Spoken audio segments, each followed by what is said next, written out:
Hello. Welcome to another episode of Mainly Murder with Meg and Mum. What did we say at the end of last week's? Mainly Murder.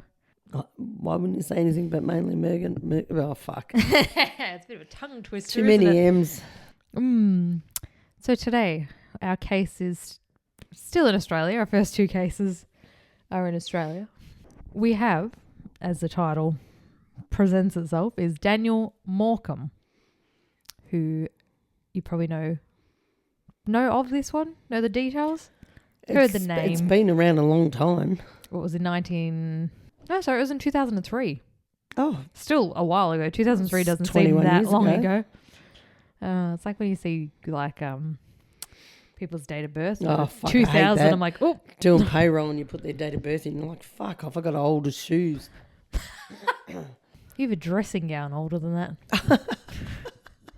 We laugh, but I do. She has a dressing gown. There's a photo of you in the dressing gown holding me when I was born in the hospital. Yeah. And good you Terry are now how old? 28. 28. 20, last year of my 20s. Oh. You've got a while to go. You'll be fine. It's only one more year till I'm 30. Is only how long? One more. Like I turned 29. Next April. Yeah. Well, So this that's comes 6 out at months. the start So of the 18 year. months before you turn 30. These aren't coming Thank out you, because till I January. turned the same age in, not the same age, but plus 30. mine's, yeah. You've been 21 for 30 years. That'll do. Sure. No, I wouldn't want to go back to 21.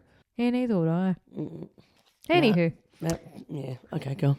Wow, we're having you at 21. Let's learn about you. We're cutting kneecaps off Barbie still. Psychopath. Fucking idiot. Punching cats. 21 I did my Ayers Rock. Didn't you go on a cruise for your 21st? That was my 18th. Oh. My 21st, we did the camping thing up to and climbed Ayers Rock. Andrew and I were talking about it when we were in Perth last week at work, and he was saying that when he was young and he went, he ran up because he was young and stupid, dumb and full of you know what. Yeah, he ran up the fucking thing. And it's a steep motherfucker. Like yeah, it looks like it. It is. And the first bit, most people don't get to the first bit where the chain is. And him and his brother ran up it. Wow. When did they stop letting you climb it? I don't know. You'd have to Google, but yeah. I went up there, up to his rock, and then flew back from Alice Springs back to Melbourne. The full walk of the base takes approximately 3.5 hours. Much quicker just going straight up. Well, they officially closed. Oh, what the fuck? On 26th of October 2019, on that day, Uluru Climb closed for good. Yeah. I didn't think you were allowed to do it anymore. I thought it was like ages ago you weren't allowed to. Like that's it. It's got a chain and there's like a walking path each side of it, and they tell you not to stray beyond that like flatter kind of area. And I still remember now, like fuck, that was 100 years ago. And they're like, if your hat blows off, just kiss it goodbye because you can't, because they've got big craters of holes and shit. And the instructor, bus driver thing said, if it blows off, just leave it because there's no way known you'd be able to go across anywhere, get it, and come back again to the main walking path up there. It is illegal to take a piece of the rock, and you can be fined up to $5,000 for taking rock, sand, or soil from the park. Why would you want rock, sand, or soil?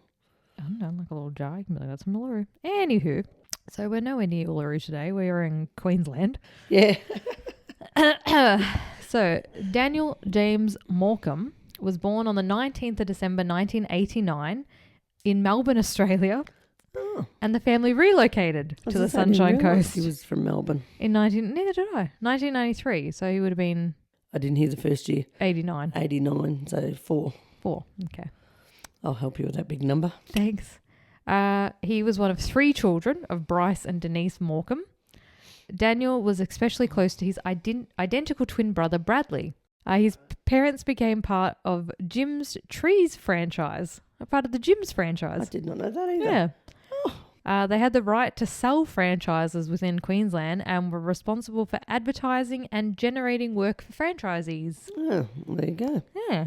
Daniel was described as a happy and healthy 13-year-old boy who liked motocross. He was quiet in nature and was not troublesome. Daniel had a strong interest in animals. His family filled their homes with pets, including a pony that Daniel adored. Oh. A pony. Daniel attended Siena Catholic College at Sippy Downs, along with his brothers Dean and Bradley. What's his brother's name? Dean and Bradley. Oh, Dean. Yeah, Dean's, I don't know if Dean's older or younger, but then Bradley's the twin. Okay. Neighbours knew the boy as a quiet, helpful child who would help them pick fruit in the neighbourhood whenever it was harvest time. On the 7th of December 2003, Daniel and his brothers woke up early to help their neighbours, the Paxton family, harvest passion fruit. At 9:45 a.m, Judith Paxton drove Daniel and Bradley back to their home on the farm quad bike. Daniel was given his weekly pay of $90, which is about $150 now, for a 13-year-old. That's a lot of money for a 13-year-old, yeah. And decided he would then catch the bus to the Sunshine Plaza shopping centre, where he would shop for Christmas presents and get a haircut. So he seems like a very, what 13-year-old gets $90 and goes, going to buy some Christmas presents and go get myself a haircut. So he went there on his own. He did. He planned to walk the 1.3 kilometres to a bus stop on the First mistake. We don't walk that far. God, silly talk right there. Or 13, when you're 13, you think you can fucking walk everywhere. Oh, yeah. I remember doing that shit. Oh, we used to walk from Dad's house to Westfield. Oh, yeah. That's we used to walk fat from girl. Nan and Pa's house up to the airport and ride the bike. I didn't realise. Sorry, just you can cut this out. We're talking about riding bikes again. Yeah, sorry. But Andrew had never been to the airport until he was like 20 or 21 or something, come down from the country. They were going somewhere. Because I said to him something about the airport. I said, the airport used to have pinball machines here. Oh. And he said, how did you know that? And I said, we used to ride our bikes up here and play the pinball machines that were all through the airport. And I said, they used to have a movie cinema where the car park is now. It used to be a movie cinema. We used to go there to the movies. At the airport? At the airport, where the car park is. Pre-9/11? Fucking pre-980. Fucking don't know. But yeah, there used to be a movie cinema up there and used to go up and see the movies. Just like the corner where the petrol station is opposite KFC. That used to be a drive-in. That's where we saw Grease. So that was 77. That came out. Wow. And then took us there. But on Mouse Street was a drive-in. Anyway. So he planned to walk the 1.3 kilometres to the bus stop. I wonder where that came from. On the Nambour Connection Road. He had made these trips many times before, at least 15 times before. Okay. So it's a regular thing. You catch the bus, you go to the shopping centre. It's a normal thing he used to do. When Daniel left his home, he was wearing a pair of navy blue long shorts, a red Billabong t-shirt, and a pair of Globe shoes. He was carrying a wallet with approximately $100 in cash, a Commonwealth Bank key card, a student card, a phone card, and a video store card. Hey, don't knock the old Blockbusters, mate. A Video Easy. Yeah, one of them. Hey, I used to go to a Blockbuster every Friday night, pick me movies for the weekend with Dad. Yeah. There was a number of people who saw Daniel waiting for the bus beside the eastbound lanes of the Nambour Connection Road under the Keel Mountain Road overpass at approximately 2:10 p.m. Daniel had planned to catch the 1:30 p.m. bus to the Sunshine Plaza shopping centre, but the bus had broken down. When a replacement bus eventually arrived, it did not stop because it was behind schedule, and the stop that they were waiting at was an unofficial stop. Okay. But they did but I'm guessing, running behind, they're just going to make those planned stops. The driver and other people on the bus saw Daniel and two other men standing at that bus stop. The driver radioed the depot for another bus to go back and pick up the remaining passengers. When the second bus arrived 3 minutes later, Daniel was gone. Later that day, Daniel's parents came home from their work Christmas party at around 4 p.m. The Sun bus operated on an hourly basis on Sundays, so Denise drove to the bus stop to collect Daniel at around 4:30. As Daniel was not on that bus, Bruce drove back to the bus stop at 5:30, as he believed that the last bus left Sunshine Plaza at 5 p.m. As Daniel had not returned home, his parents drove to the Sunshine Plaza to look for him. Jeez. Dude, your heart would drop. Yeah. They were able to establish that the last bus departed at 5:05 p.m. After they could not locate Daniel at the Sunshine Plaza, they followed the bus route home. After unsuccessfully trying to contact some bus... This was his mum and dad? Yeah. It was one at Foster? Step something or yeah. William Tyrrell was foster parents. Oh, maybe that's the one I was thinking of. Okay. After Question withdrawn. Stricken from the record. Please proceed, Your Honour. Objection. Objection, wrong child. Oops, sorry. After unsuccessfully trying to contact Sunbus via telephone, they intercepted a bus on the road. The driver informed them that there was nobody at the Sunbus depot at that time of day to confirm whether the buses had been running to schedule. Bruce and Denise then returned directly to the Sunshine Plaza to make further inquiries in relation to the last bus service and again to look for Daniel. They then decided to go to the Maroochydore police station. Maroochydore. Sorry. Maroochydore. Police station to report that Daniel was missing. There's a missing child. We've got no time for jokes. You do when you say Maroochydore. I literally spelled it out as well. Maroochydore. Maroochydore. They arrived at the station at approximately 7:30 p.m. and they were met at the front counter by Sergeant Robbie Munn. The conversation with Sergeant Munn proceeded for approximately 20 minutes. Sergeant Munn took details in relation to Daniel's physical appearance, family relationships, and general well-being, including whether he had any mental health issues. Bruce said that he had told Sergeant Munn that Daniel's disappearance was completely out of the ordinary and that on previous occasions he had called his parents to inform him that he was running late. He told Sergeant Munn that there had not been any arguments at home which would lead to Daniel to stay away. On the contrary, he had gone to the Sunshine Plaza to buy Christmas presents for his family. He told the sergeant how he and Denise had tried to establish where Daniel was with their own searches, discussions within the family, as well as contacting Sunbus and Buslink. Bruce said that Sergeant Munn had advised them to return home and that it was likely that Daniel's disappearance was a misunderstanding in that he was likely running late with his friends. I fucking hate that when parents, like you hear, like I've heard, literally just listen to true crime all the time. I'm pretty sure there's a podcast called that. I'm a Hallmark person in case. We know. In case you haven't picked it up in other episodes, I am a Hallmark person, but especially Christmas movies. But the amount of parents that go, my kid is missing and this is not normal. And they'll be like, they're 16. They're just hanging out with their friends. It's like, you know your kid. You know at 16, if they're fucking reliable, he's going to get Christmas presents for his family. Like, let's go back to a 13-year-old boy that has $100 cash in his wallet and he goes, I'm going to buy Christmas presents for my family. Yeah, exactly. And get a haircut.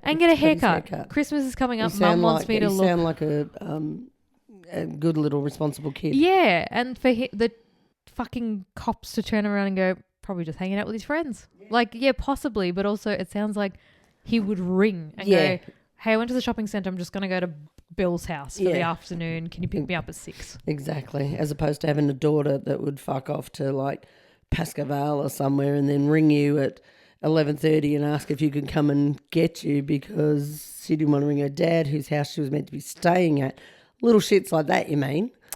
Is that what you mean? Who you're referring to? I would like my lawyer. Yeah, well, you fucking need one. He's out there. He's 18 months old. Good luck. My baby. He would get me off. Oh, yeah, he'd smile and that'd be it. Yeah. Anyway, Sergeant Munn informed them that he would not list Daniel as a missing person at that stage. Bruce and Denise then returned home and contacted Daniel's school friends who informed him that they had no contact at all with him that day. They also searched around their hobby farm shed and stables and conducted a search of the Keel Mountain Road overpass bus stop with a torch. Daniel's parents received 2 phone calls from Sergeant Munn at around 10 p.m. and 10:40 p.m. on the night, inquiring whether Daniel had returned home. Oh, so at least he followed up. Yeah, he wasn't just, I'm not putting him down as a missing kid yet. Yeah, and I fucking, you know that you have to wait 24 hours to report? That's a myth. 48 hours, isn't it? Before it's not. Someone be gone for 15 minutes. You can be like, missing person. Oh, so why do they all say in every TV show, it's like, has he been missing 48 hours yet? Because most cops, this is just from what I've heard from podcasts and everything. Obsession. Addiction. When it started, police pretty much could just go, I don't want to have to deal with that. She's 16, run away. She's an adult, it doesn't matter. She's 18, she can leave on her own. Well, yeah. Yeah. True. Like, it is harder when they're over 18 and they've gone missing and it's like, my daughter's missing and it's like, oh, well, she's over 18. She can do what she wants. I won't report. Well, I'll keep it between you and me. Just If you don't answer, I'll be like, oh. But apparently most places you don't have to wait 24 hours. Where it's like, they're missing. Yeah. Who are you going to fucking ask to help you look for a missing person? The police. Yeah. A further call was received from Senior Constable Campbell from the Palmswood Police at approximately, that's a lot of 11 p.m, informing them to make a formal report when the Palmswood Police Station opened at 8 a.m. the following morning. Bruce said that he did not protest. Hang on, did the other dude, was he in the same cop shop or a different cop shop? Different cop shop. So the first cop shop didn't give a flying fuck, really? Didn't want to go out and look or do anything at that point? Well, I don't know about the suburbs, but it might be, maybe one was smaller and was Palmswood was maybe a bit bigger to equipped, or you wonder why they couldn't take the report from the other, because they obviously lodged their report with the other fuckwit. Well, maybe he just had the thought, if it's a 13-year-old boy, he's out with his friends, I'm not going to do all this paperwork. Mum, fighting with his brother. Yeah, but then obviously when he hadn't come home, they probably moved it up and they're like, you know what, come in, make a report in the morning. Bruce said that he did not protest at this suggestion, but felt that the report of Daniel's disappearance was not being taken seriously by police. I agree with Bruce. Yep. Who's Bruce? The dad. Yeah. It's all right. Caught up. There's a lot of names. First thing the next morning, Bruce and Denise proceeded to undertake their own searches, including driving around. Oh, they wouldn't have slept at all. I think they were up like all there's night. no way known. You just go, I'll just have a quick 8 hours and then we'll go out on the road again and have a look for him. They started driving around again to the Keel Mountain Road overpass and to the Sunshine Plaza. They also walked the route Daniel would have taken to the bus stop and back. By 8 a.m, they went to the Palmswood Police Station and were met there by Sergeant Davidson. So they'd gone to the overpass again. They've gone there to the shopping centre. They've walked. So God knows what time they decided, no, we can't just lay here anymore. Let's go and do shit again. Oh, you wouldn't have even gone to bed. You probably, You wouldn't, no way known. A parent with a kid missing, not a chance. Sergeant Davidson quickly established through calls to Sunbus that a boy matching Daniel's appearance was seen at the Keel Mountain Overpass bus stop wearing a red t-shirt and dark baggy shorts. He had also established that Daniel was seen in the company of an older male at the bus stop, but did not tell the parents at this time. Later that day, Sergeant Davidson and several detectives visited the Morcombe house. Detective Senior Sergeant Paul Schmitty. Sounds like out of The Rookie. The useless cop on that's called Schmitty. Oh, I haven't seen The Rookie. Well, you should. Well, you should. I'm busy with Gary Jubilant, thank you. Well, bloody hell. It's a good TV show. Schmidt was the officer in charge of the Nambour CIB at the time of Daniel's disappearance. CIB, I've been hearing that little Gary Jubilant. I think that's their headquarters, the Central Bureau of Investigation. CIB. You said C. Well, I don't know. What did it say? Corporate Investment Banking. No. Criminal Investigation Branch. Oh, okay. CIB. In 2010, Schmidt was asked to consider whether Daniel should have been listed as a missing person on the evening of the 7th of December 2003. Even after his parents had established that Daniel was a very responsible boy and that if he was running late he would telephone and advise his family, Sergeant Munn was informed that Daniel had no psychological or other emotional disturbances that could explain his disappearance, and that he had made plans that morning and invited his brothers to join him on the trip to Sunshine Plaza. This would tend to discount any prearranged explanation for his failure to return home. It was suggested to Schmidt that all of the information would be factored into assessing whether or not his failure to return was a basis of concern about his safety. Schmidt agreed that but indicated that there was nothing in the material he had reviewed that would have caused the officers who interacted with Mr. and Mrs. McCorb on the 7th of December 2003 to hold any fears for Daniel's safety other than the fact that he had not... Mr. and Mrs. McCorb? Bruce and Denise. His parents. Morcombe. McCorb. Oh, I did it again. It's hard. When you read, I'm like, who? Morcombe. Go back. It's the B that gets me now. Schmidt agreed, but indicated that there was nothing in the material he had reviewed that would have caused the officers who interacted with Mr. and Mrs. McCorb Morcombe. Fuck, it's the B that really throws me. Take it out. God, take it out. On the 7th of December 2003, to hold any fears for Daniel's safety other than the fact he did not return home from shopping. Except that they've given you the fucking background that he doesn't do this shit. Yeah, that's right. Oh.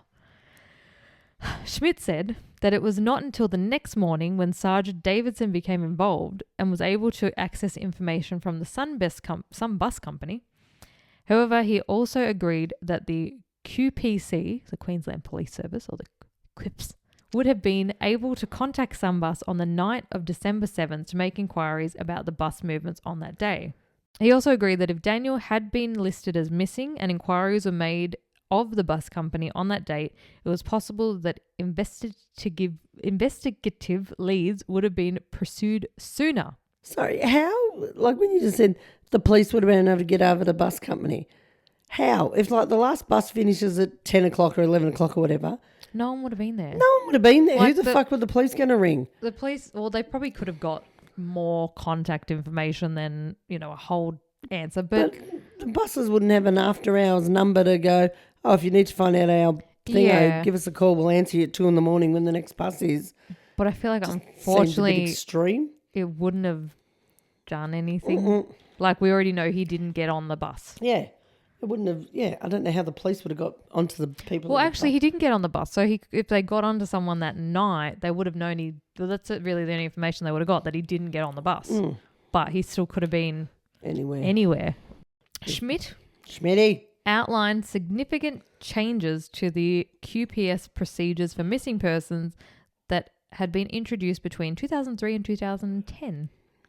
He said that there was now a requirement that officers assigned a risk statement to the matter using a risk assessment guideline for missing persons. Officers are required to make a determination as to whether the concerns are low, medium or high. A bit like our swims. Yeah. I'm required to report the incident before the termination of their shift. So at least that's good. Still take the report. Might be marked as low. Yeah, but there's still a report. Exactly.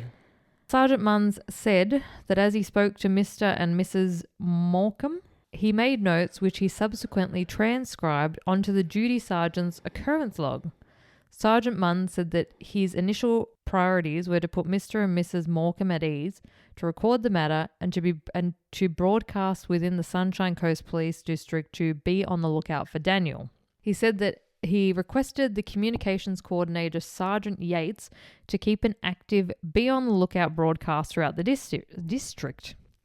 Sergeant Munn said that when Mr. and Mrs. Morcombe left the police station, he had held no real concerns for Daniel based on his 25 years of policing experience. Oh, good on you, Wenko. How'd that work out for you? Yeah. Sergeant Munn said that when he was speaking to Mr. and Mrs. Morcombe, it was twilight. There had been no set time for Daniel to be at home, and he was almost 14 years of age. That's still a young kid. It's still young.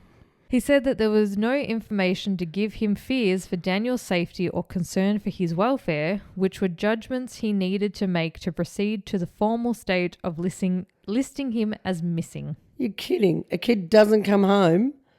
But they had no set curfew. That's what this God. Fucking, what's his sergeant, detective, whatever the fuck he is, sergeant. That was some of his reasoning. Well, there was no set time. Our set time used to be when the lights went off in the street. Yeah. Lights come on, home. Get home. But he said that at the time he was aware that there would be no staff at the missing persons unit. This meant that the missing persons report would have to wait till the following morning before being actioned. Don't worry about taking down the details. No one's there anyway. Just wait till the morning. Detective Senior Sergeant Schmidt. That reminds me of John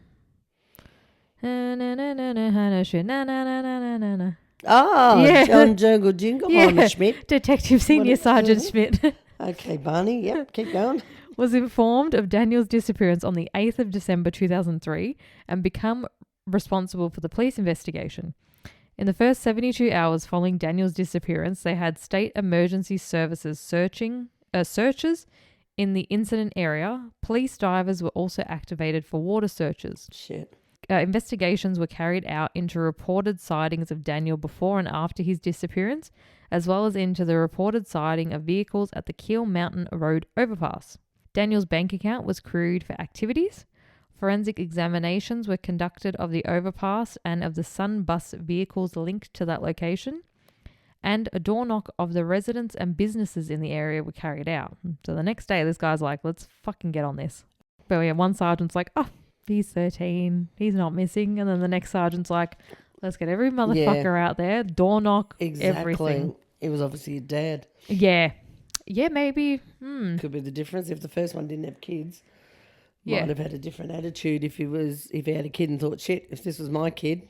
Yeah, I'd want every fucking person looking for them. The QPS secured closed circuit television footage from the Sunshine Plaza security cameras for examination. They also secured CCTV footage from service stations within a 5-kilometre radius, as well as from the Nambour railway station. The QPS started to interview known sex offenders with links to the area and links to the Christian Outreach Centre that was immediately behind the overpass location. Oh. Inquiries were also made with the Sunshine Coast cabs for pickups and drop-offs in the area. Searches of 71 second-hand pawnbrokers and dealers throughout the region from Bundaberg to Caboolture. Where? Caboolture. You should fucking know that. That's where... you probably know. Rob was already... Queensland were gone when you started, weren't they? Yeah. Yeah, no, Caboolture was one of the main sites. But it doesn't have a ch. It says T-U-R. Yeah, Caboolture. Oh. Caboolture. From Bundaberg like Melbourne, to Caboolture. M-E-L-B-I-N. Yeah. Doesn't have an O-U-R. Don't need those extra letters. Were carried out looking for property belonging to Daniel. At the time of the inquest hearings in 2010, approximately 18,000 job logs had been generated. Sergeant Barnes said that over 10,000 people had been interviewed throughout Australia as a result of investigations. God. So they had 18,000 job logs. Mm-hmm. Sergeant Barnes said that the QPS would generally consider that a large homicide investigation would comprise of 500 job logs. Wow. And they had 18,000 for people missing. Trying to help with this kid. Yeah. Sergeant Barnes said that there were 84 different eyewitness accounts of either Daniel, persons of interest, or vehicles of interest, addition to the accounts given by the persons on the Sun bus. A reenactment was carried out on the 14th of December in which a mannequin was placed on the road. Remember that? Yeah, I don't. But no, I do.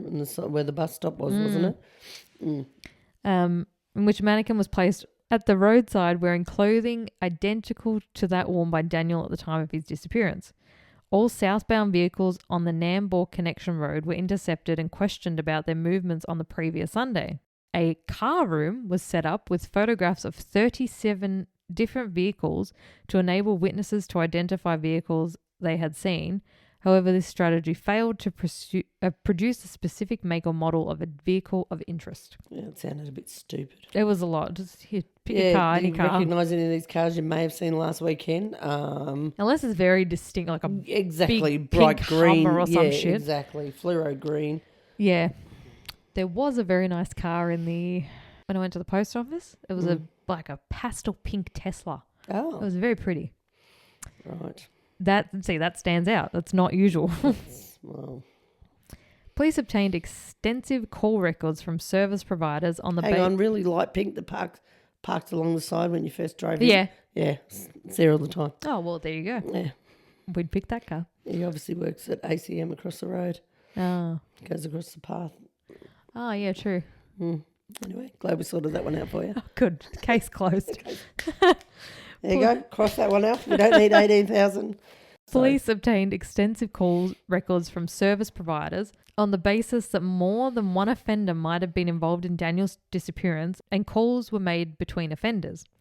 It was identified that there were 14 tower transmissions throughout the area on that day, and data from the carriers revealed that close to 1,600 calls were made.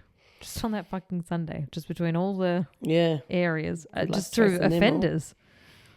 Detective Schmidt summarised that at 1:15 to 1:20 p.m. on the 7th of December 2003, at least 3 persons sighted Daniel walking along the Woombai Palmswood Road towards the bus stop. At least 2 of these witnesses knew Daniel personally. Yeah. Several other witnesses saw a blue vehicle around the area of the bus stop. This vehicle was parked with its hazard lights on. Schmidt noted that the eyewitnesses had made the following often conflicting observations, all said to be associated with Daniel. So this is probably a very good example of why eyewitnesses are not reliable. Yeah. Mm-hmm. So these are all the different points that people made, the witnesses. So a blue vehicle parked on the side of the road, and there was a male person standing at the rear of the vehicle with his arms crossed. A young male, red shirt, was seen standing just behind the blue car underneath the overpass. The rear passenger side door was open, and the male was seen near the front of the vehicle. There was 2 unknown persons talking to Daniel near the rear of the car. A blue car was parked in the gravel area just north of the overpass. A blue car was parked on the left-hand side of the road with Daniel standing under the overpass and 2 males near the vicinity under the overpass. A blue car was just past the turnoff to Palmswood with a male person at the... They're all determined it was a blue car. Yeah. And... but swaps between 1 or 2 men, front of the car, back of the car. This one says at the front of the vehicle. A blue car was parked underneath the overpass with the rear passenger side door open. Daniel was near the roadside and a male person was on the embankment up behind him. Daniel was standing on his own with a stick in his hand playing in the dirt. Oh. Daniel was underneath the overpass and an unidentified male was back near Palmswood. Daniel was at the wall underneath the overpass and the unidentified male was moving in the direction of Daniel, and a blue car was seen on the wrong side of the road heading up Kill Mountain Road. God almighty. So there's the blue car, there's Daniel, there's possibly 1 or 2 unidentified. But those last ones, it was like the guy was up the road and Daniel was under the overpass and then he got closer. That could have just been different witnesses as the guy. As the guy was going past. Yeah, exactly. But yeah, blue car, major key in all of them. Schmidt agreed that the body of evidence from the passengers on the first Sun bus was consistent, at least in the terms of the positioning of Daniel, and that the fact that an unknown man was standing behind him. He agreed that attention would have been drawn to him because on the witnesses' accounts, he tried to hail the bus down. So a lot of people would have gone, oh, that poor kid's trying to hail the bus down, we're going past. Yeah. Schmidt's evidence was that the second Sun bus passed through the overpass within 10 or 15 minutes of the first bus, possibly much sooner. No passengers on the second bus saw Daniel or the male at the overpass. Schmidt explained that around 20 comfit sketches were prepared on the basis of the description of the male standing at the overpass when Daniel was waiting for the bus. However, as a result of the large amount of inconsistencies, it was declined to not release any publicity until 12 months after Daniel's disappearance. So there's that many different... He was tall, he was short, he had a mustache, he didn't... They couldn't... Yeah. They just kind of held on it. Yeah. A week after Daniel's abduction, all vehicles entering and leaving the Christian Outreach Centre church adjacent to the bus stop were filmed. A white Mitsubishi Pajero with Queensland plates 552GLT were among the vehicles captured in the footage. Is that relevant? The rego is not, but there was a white... I thought there was going to be a story... White Pajero. Behind. The reg is not relevant, but this vehicle was registered to a man called Brett Cohen. Mm-hmm. Although there was no direct evidence linking Brett to Daniel's disappearance, he remained a key person of interest for the simple reason that he is a serious child sex offender and was in the immediate vicinity of the abduction site close to the time of the offence. Let me tell you about Brett. Brett Peter Cohen was born on the 18th of September 1969 in Bunbury, Western Australia, to Marlene, a homemaker and an RSL worker, and Peter Cohen, an Australian Army major and Vietnam veteran. He was the third of 4 boys. Oh, fucking here we go again. Fucking siblings. You can't trust them for a minute, can you? Fucking middle children. Not there for them. The Cohens headed a strict household and gave their children a Catholic upbringing and were by many accounts a good family. Brett's father was often absent due to his army responsibilities and suffered from PTSD. In the early 1970s, the family relocated to Brisbane, Queensland, eventually settling in the suburb of Everton Park. Brett and his 3 brothers attended Marcellin College. I'm going to go with Marcellin. Sure. Now known as Mount Maria College. That's easier. An independent Catholic high school in Northside, Brisbane. Brett's Year 9 English teacher claimed that he was something of a bully who taunted other students, who would proudly parade around with erections and was despised by peers. So what, Year 9, I was going to say. 15? I was going to say. Maybe he had no control over his little chubs that were going around there. It's like, well, might as well own it. It's like, oh, well, here I go again. Hang on, it wasn't an all-boys school, was it? I don't know. I didn't say. That I feel might like they have would a few specified. more questions if he was walking around with the chub the whole time. He dropped out of school in Year 10 and began working odd jobs throughout his late teens, never holding employment in one position for longer than a few months.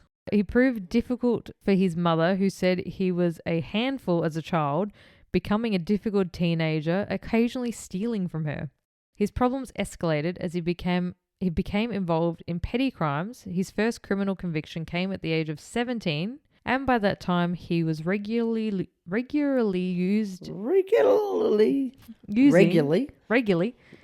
say it fast.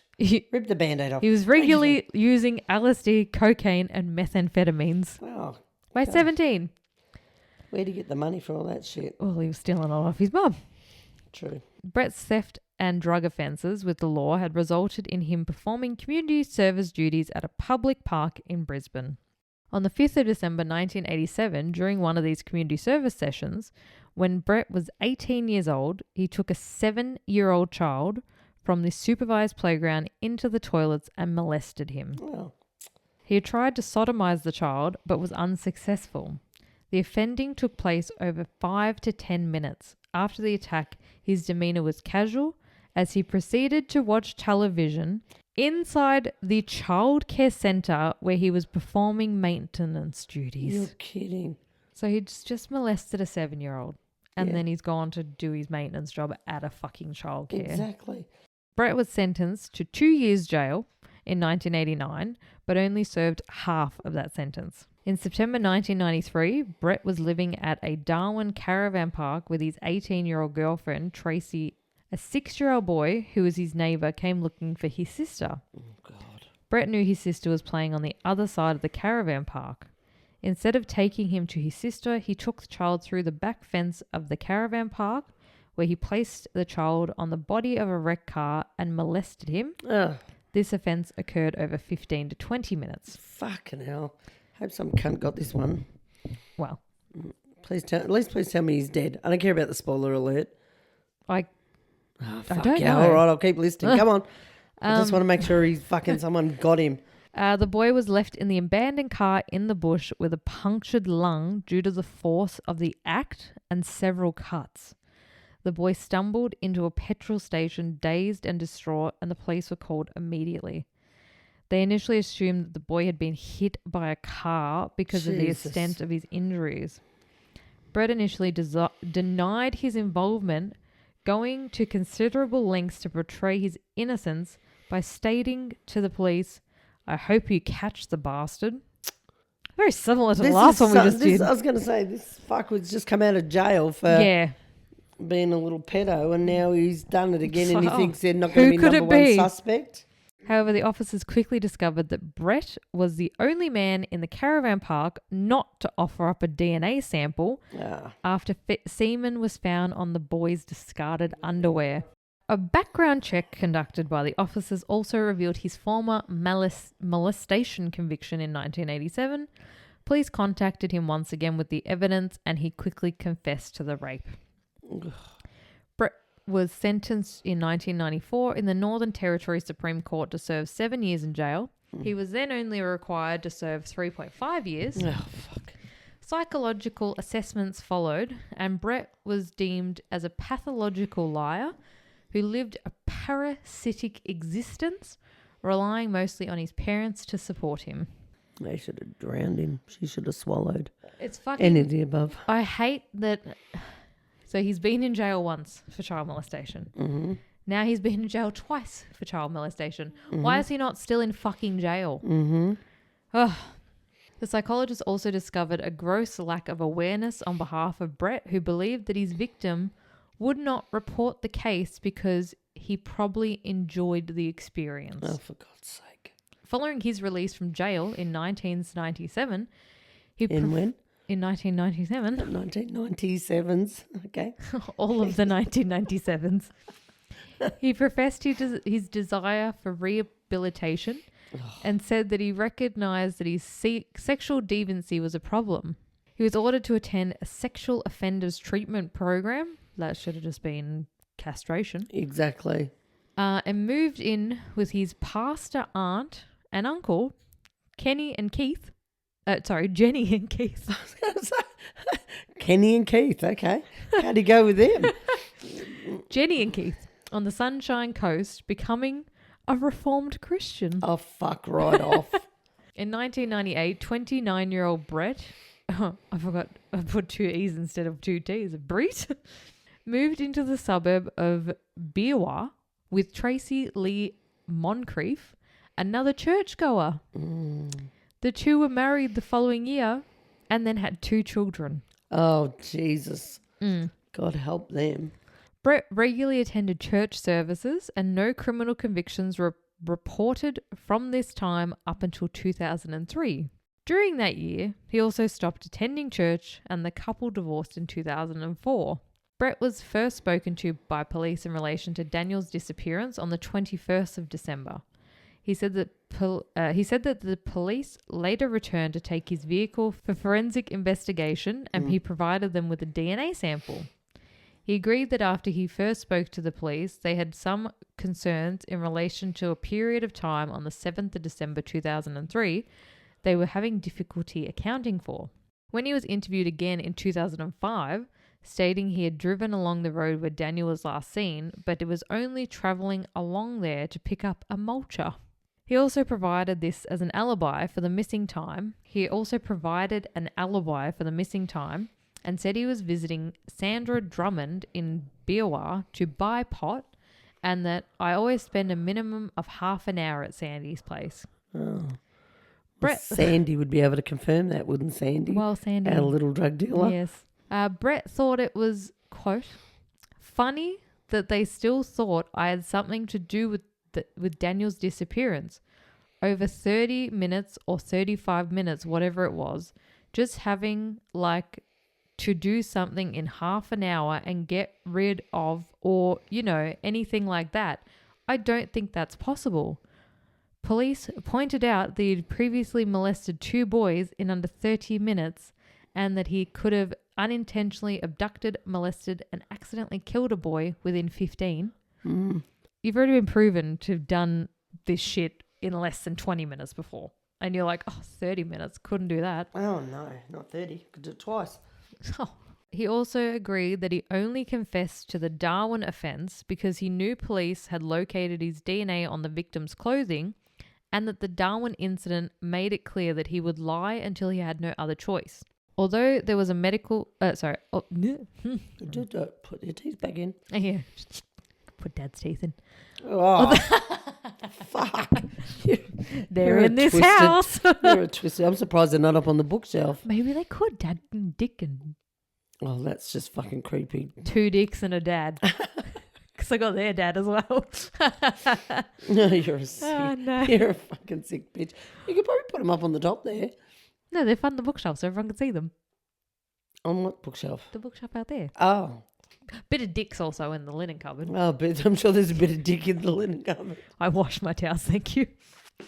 Although there was medical evidence that the child had been assaulted in Darwin, had been choked, Brett denied that he'd done so or that the child passed out during the assault and he had tried to hide his body in a burnt-out vehicle after he thought that he had died. So he did think the Darwin kid was dead, and so he left him.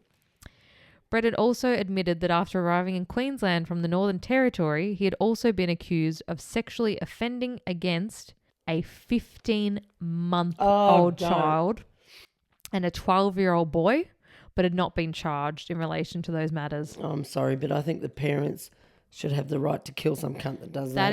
He is fucking 100%. Disgusting. If they do that to a child, parents should have full reign. Go for it. It's fucked.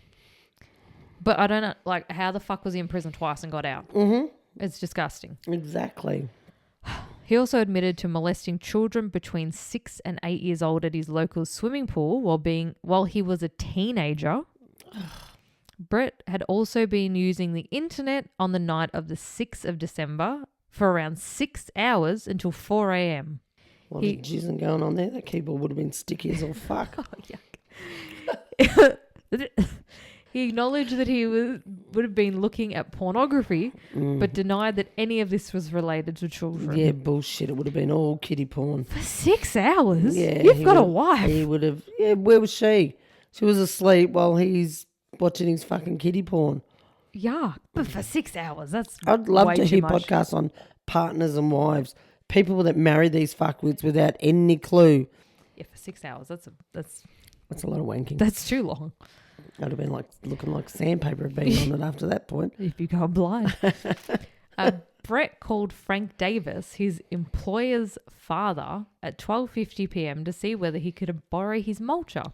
He was told that Frank was going out soon, so he would have to come straight away to pick up the mulcher. After collecting the mulcher, he went to Sandy's house. He said that he had a cup of coffee, got his marijuana, and left. As you do. He said, yeah, well, you know. If you're going to get your mulch, you might as well get your drugs and have a cup of coffee and off you go. He said that he arrived home prior to 3:30 based on the fact that his wife was watching a television show that ran from 2:30 to 3:30. It was later found out during the trial that his wife had lied to police about his whereabouts. Why? On the day that Daniel vanished. Why the fuck would you marry a man that has been convicted already twice for child molestation and then have kids with him as well? Fucking, I don't know you, but you must be fucking stupid. However, despite an unreliable alibi, police had no real forensic evidence to charge Brett with the abduction and murder of Daniel. A covert police operation had been used in Canada, drew the attention of the investigators involved in Daniel's case. 36 undercover... What the fuck is wrong with me today? I don't know. I can't say the heat's got to you because it's not a hot day. 36 undercover police officers from Queensland, Western Australia and Victoria were involved in this operation. In this case, an undercover police officer posing as a crime boss known as Paul Fitzsimmons, or Fitzy, befriended Brett on a flight to Perth in April 2011. Fitzy gained the trust of Brett and... Oh, please. I just come back from a flight from Perth. I didn't even speak to the fucker beside me. It was just like, shut up, stop fucking breathing so heavy. I can hear you through my fucking headphones. So I was planning a murder, but I wasn't planning to befriend the person sitting beside me for 4 hours. Well, he was on a plane and he gained the trust of Brett, and the two became friends. Okay. Due to the absence of any physical evidence, a confession by Brett was needed, and he'd be pushing pretty fucking hard to try and become friends with him. Over the following months, Brett's gang of friends initiated him through an array of fake criminal scenarios. These were planned to culminate in a meeting with the big boss, Arnold, prior to his involvement in a crime which would yield Brett $100,000. On the 20th, Brett, yeah, come in spinner. On the 29th of July 2011, a further summons was issued for Brett to be recalled to give evidence at the inquest. Of Daniel Morcombe? Yeah. On the 9th of July 2011, Brett met with Arnold at the Hyatt Hotel in Perth. Arnold told Brett that he could help him with his alibi evidence at the inquest, but needed Brett to be honest so that he knew what had to be sorted out. During that meeting, Brett volunteered that he had abducted Daniel after seeing him at the bus stop soon after he drove past a broken down sunbus at Palmswood. He told Arnold that after he saw Daniel, he drove into the car park of the Christian Outreach Centre. He parked between a stand of trees and walked down to the bus stop. After the first bus drove past the stop, he told Daniel that he had been waiting to meet someone from that bus. He offered Daniel a lift to the shopping centre and Daniel accepted. He instead drove Daniel to an abandoned house on Kings Road. This was on the pretext of needing to tell his wife where he was going. He then invited Daniel into the building at the property to have a glass of water. Once Daniel was inside the abandoned house, he attempted to sexually assault him. He said that he had choked Daniel after he resisted and tried to escape. He offered no insight into the actions other than saying that he was an opportunistic offender. He killed Daniel for no other reason than to avoid detection for his offences. Oh, my God. Brett told Arnold that he placed Daniel's body in the back of his Pajero and disposed of it in thick bushland near this old sand mining site. He had later thrown Daniel's clothing and shoes from a bridge into Coochin Creek. Brett said that he had returned to the property a week later with a shovel to dispose of any evidence. He found a bone fragment which he broke up and buried. On the 10th of August 2011, Brett flew to Queensland with undercover operatives. He drove them along the route he took when he abducted Daniel from Mr. Davis's home in Nambour to the Christian Outreach Church car park near the overpass at the Keel Mountain Road to the abandoned house at Kings Road. So this fuckwit still thinks he's just telling someone that's about to cover for him everything he actually did. This big criminal gang. And at this point had no idea that he was just talking to police left, right and centre. 36 police officers were in this. Like, he could, and he thinks he's told this big criminal boss and this big, guy's going to get him out of it. At the cop shop. Yeah, probably. You look like a thug here. Pretend to be Mr. Big. Go. At the sand mining site, he pointed out where he left Daniel's body and showed the police officers a small bridge where Daniel's clothes were thrown into the creek. He was then arrested. Good.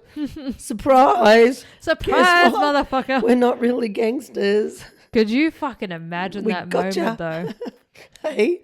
Could you imagine that moment? They're like, this guy's a fucking I'm surprised they didn't actually wait until they dug up the body and found that it was actually there. They took him. That's what they did. You're saying they took him. He took him to the site where he did it. But they hadn't, you just said they arrested or said you're arrested before they even actually dug up and found the body. All they needed was a confession. Yeah, but you would have thought that still there. Let's find the body and then go him. back and get him tomorrow. But as a criminal gang, would you be like, prove it, dig up the body? You just need... just saying, I watched the new NCIS, the pre-NCIS, and this murderer who was on death row, he wanted redemption before he was killed. And he wanted to meet the woman's, she had a twin sister, the one he killed. And he got released from jail to take to the site where he'd buried her so that he could see the sister. And as soon, that was meant to be the deal, that he could talk to the sister. And as soon as they found where the burial was, they drove the sister off. So he got double-crossed. But then when they dug up the body, it was a man. It wasn't the sister in there anyway. That's what I'm saying. He could have taken him somewhere. Come on, NCIS original or beginning or whatever it's fucking called. Good show. Well, that reminds me of also one on Gary Jubilin. Matthew... Oh, please stick with what we're doing. No, Matthew Levinson. I think that's his name. And the boyfriend had killed him.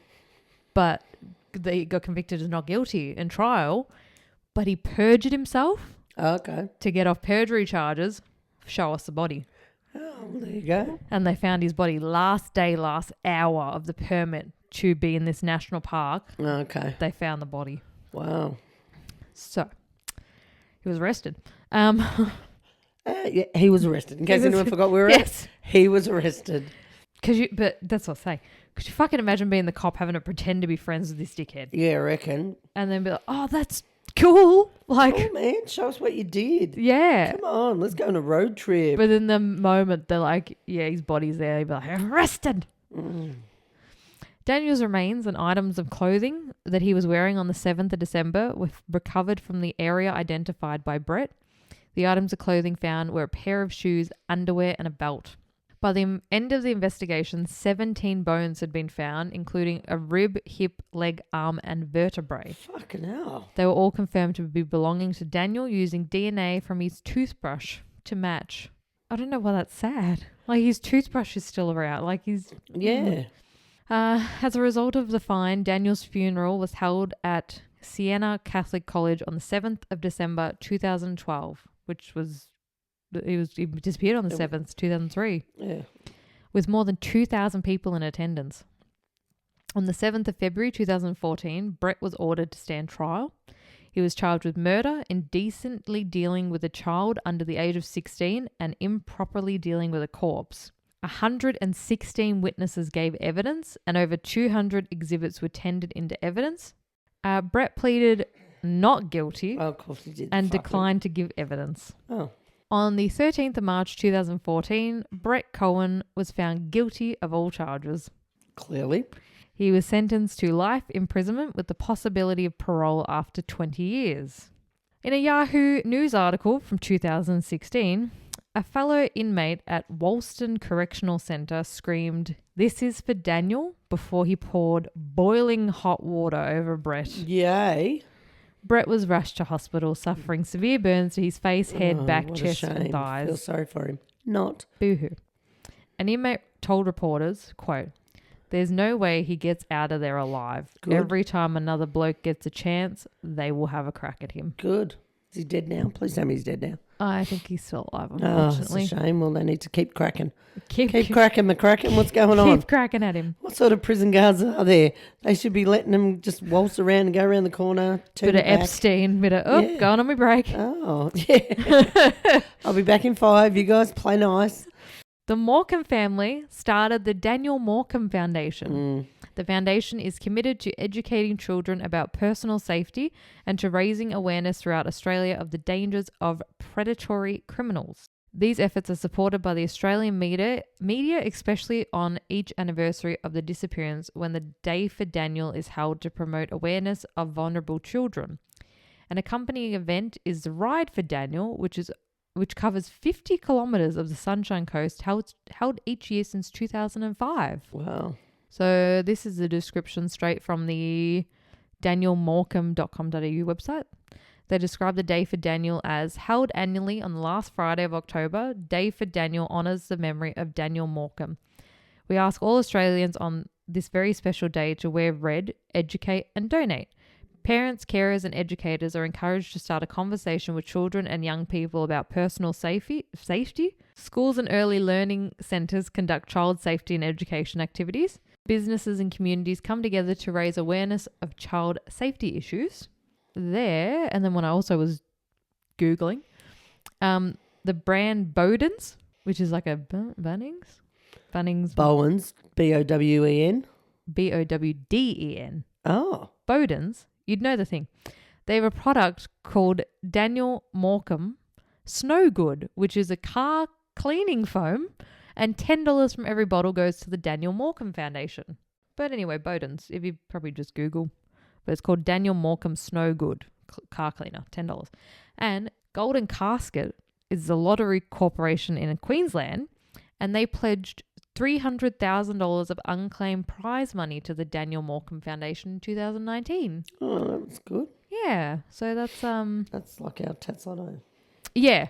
So yeah, I feel like that case should have never happened because that pig of a man should have still been in fucking jail for the first two children he molested. And the poor kid was sound like such a trusting kid, obviously, to get in the car and thought he was going home, getting to the shopping centre. And and I can't get over the fact that he literally had $100 and this 13-year-old was like, I'm going to spend this on my family. Yeah, you've said it 3 times. But it just shows what kind of kid he was. Yeah. Instead, because that would be, I'm going down the shops and get myself a video game. Yeah, that's right. Yeah. But it's like, I'm going to buy something for my family. Yeah. And he'd go and his brothers would go pick fruit. They seem like a real, that country. Yes. Jim's trees and mamma mia. But yeah, next week we will be in... Where will we be? Queensland? Florida. No, I will be in Florida. Florida. When do we leave for Florida? Well, probably soon. Okay. But yeah, next take that week. Long, but yep, all right. But yeah, we will see you on the next episode of Mainly Murder with Meg and Mum. You can follow us on Instagram at mainly_murder, or you can email us at MainlyMurderPodcast@gmail.com. And we'll catch you next time. Goodbye. Bye for now. Bye-bye. Bye for Croaky Frog.